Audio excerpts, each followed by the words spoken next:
Hey guys, I realized that I've made a mistake in my last video. I mentioned that hot wiring cars is available at electrical level 3, and that's not true. It's available at electrical level 1. So I thought to myself, what's the best way of correcting myself? Well, why not making a whole video about electrical skill? That sounds like a good idea. And this is exactly what we're gonna do today. We're gonna deep dive into the nightmare of leveling up electrical skill. But first I wanted to give a huge shout out to this user for this detailed bomb breakdown. This is exactly the kind of insight that makes this community great. I really appreciate when you guys are fact checking me or adding additional context. And this piece of information is a great supplement to the video I've made on explosives, so I really encourage you to check back to the video. I pinned this comment so we can all go through it easily. Thank you for this. Electrical is another fairly underdeveloped and neglected skill in Project Zomboid. The Wikipedia will tell us that it's a crafting skill used to craft electronic devices and hotwire vehicles, and that it's leveled by using a screwdriver to dismantle electronic devices and by using scrap electronics to fix generators. Now, this description is not fully complete, but it captures the gist of electrical skill. And most of us Project Zomboid players, well, we approach electrical like an unpleasant necessity, mainly because at level 1 we are able to hotwire cars as long as we hit mechanics level 2, and at level 3 we are fully able to operate a generator without the hellish search for the generator manual. But is leveling to level 3 a tedious chore, or are there ways to do it fast and without putting too much effort? And are there any viable reasons to go beyond level 3 in electrical? You see, these are the questions that I will try to answer today with this video. And by the end of it, I will also share some of my ideas on how electrical skill could be developed into something more important, something that would actually give us more value and make the game much more fun. So without further ado guys, let's jump into leveling. I would start by suggesting not to even begin leveling up electrical without first reading the skill book. You see, XP gains for this particular skill are very low. At early stages you level up only by dismantling stuff, so doing that without the XP boost, that's when it does become a tedious chore. So if I was to prioritize something, I would prioritize finding the skill books first before actually doing the skill itself. But once you read the book, what most of us would normally do is probably just pick up tens of digital watches of corpses of zombies and dismantle them, getting a very tiny XP boost with every single watch we dismantle. Now, this is a solution that's working, but it's definitely not an optimal solution.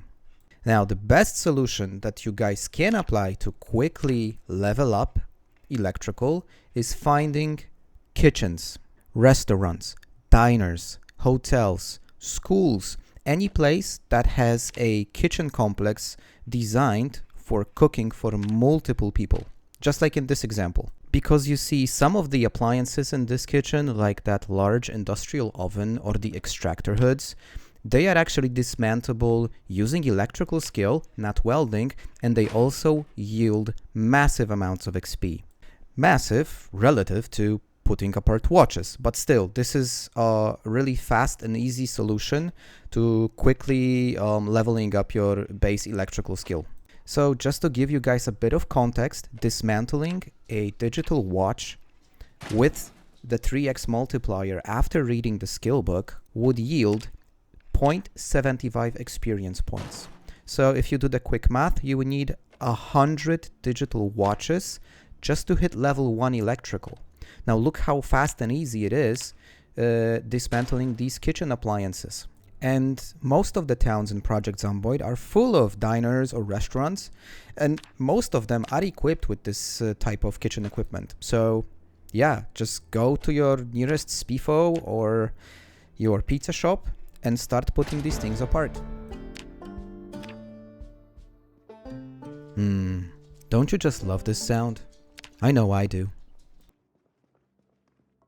Great, so we've hit level 1, which is awesome because it opens up lots of new No, it does not do anything for us, and we still need to grind this skill by dismantling more stuff. So, if by any chance you've managed to put apart every single kitchen there is in your vicinity and you're still not where you want to be, then I'm going to show you my second favorite spot for grinding electrical. And that spot would be either any kind of a hotel or motel, or if you're even more lucky and you are in an area that has these type of buildings, it would be office buildings where you can find lots of computers, as an example. The hospitality type buildings like hotels and motels, they will likely have lots of electrical appliances like TVs in every single room and a small lamp next to every single bed.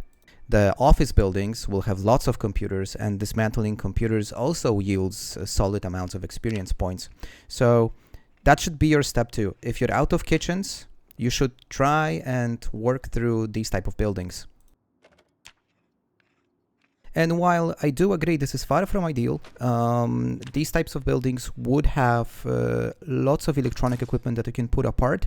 So you're able to get lots of experience points by not covering too much distance and not being dependent on simply the lack of finding digital watches or cameras on corpses.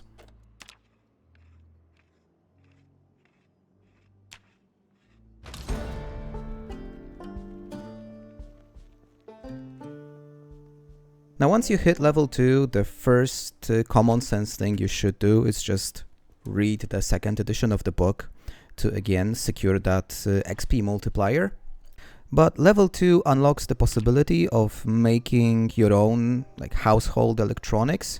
And we're going to test these now to see if the XP yield from your own crafts is better and more efficient than simply proceeding with dismantling electronic appliances elsewhere. The crafting menu for electrical is not super diverse. It has some options unlocked at level 2, like adding sensors or timers to bombs, things which we were discussing in the previous episode, but also stuff like your very own improvised homemade flashlight or an improvised homemade radio, these kinds of things. And the biggest issue with all of these electrical crafts is them being pretty complex, just purely from the logic's perspective. I mean, building your own radio is probably not an easy thing to do. They are not yielding a lot of experience points, and given the amount of materials you need, it's just the trade-off is not worth it, and it's far more efficient to just proceed and dismantle anything you find in sight. And there is one item in the crafting menu that when you unlock it at level 3 will give you a large amount of experience points, and that is your own makeshift ham radio. The baseline experience points gain on this radio is 30, so if you add the multiplier, it really is worth building, but it's also quite heavy on the parts side. So you need lots of parts to make it, and it's not such an easy thing to do. And on top of that, obviously, first you need to hit level 3, and as we've already discussed at the beginning of the video, level 3 is kind of the sweet spot because it opens up the ability to take care of the generators. And since we found that dismantling kitchen appliances is the best solution, that is exactly what I did. I decided to go to the country club just south of Riverside, as I knew there is definitely a kitchen there. I had to fight off some Zeds and I lost my pants in the process. But yeah, we've managed to hit level 3, so let's go. So now let's address the elephant in the room. Is there anything beyond level 3 that's actually worth investing your time and effort into? And the honest answer is no, there's not. There isn't a single thing in your crafting portfolio beyond level 3 that will drastically change the way that you play the game. So let's think about what could we do with electrical skill to really make it worthwhile going beyond level 3. And I do have some ideas that I wanted to share with you guys today. And maybe This will be an inspiration for someone in the modding community, or maybe by any chance folks in IndieStone will watch this video and have a eureka moment. So here are my ideas. Making power storage units, things which could be an alternative to generators fueling your house or your base. Those could be easily built using car batteries. And I think even in 1993, we already had the type of technology that would allow this to be possible. Creating your very own light management system that would automatically turn on and turn off lights whenever you move from room to room. Again, motion sensors were there in the early 90s, so this is something that would be a small but a nice addition to your base quality of life. Electric fences. Now these could be used as defense against zombies, but they are also commonly used in maintaining your farm animals, so why not include it in game? We can even link that to those power storage units. And finally, something that I've already mentioned in the video related to farming, and that is automated plant watering systems and smart greenhouses. Again, this is a technology that was definitely available in 1993, so there is no reason why it should not be available for us as players. I'm really interested in your ideas on how this skill can be developed further in the future, and I also hope that after today's video, your journey to level 3 electrical will be much more pleasant than it was in the past. And I don't usually do this, but at the time that I am recording this video, the channel is almost at 1,000 subscribers. So if you like what I'm doing, but you're not yet subscribed to the channel, I would really appreciate if you hit that red button. You can get in touch with me, follow live stream schedule, and simply chat about the game at my Discord. I invite you to join the crew, and stay tuned for more masterclass episodes. Next one is gonna be episode 20. Which is pretty insane that we've gotten this far, but I'm very happy that you guys find this content interesting and educational. That's it for today. As always, I'm Gertrix. Cheers, guys.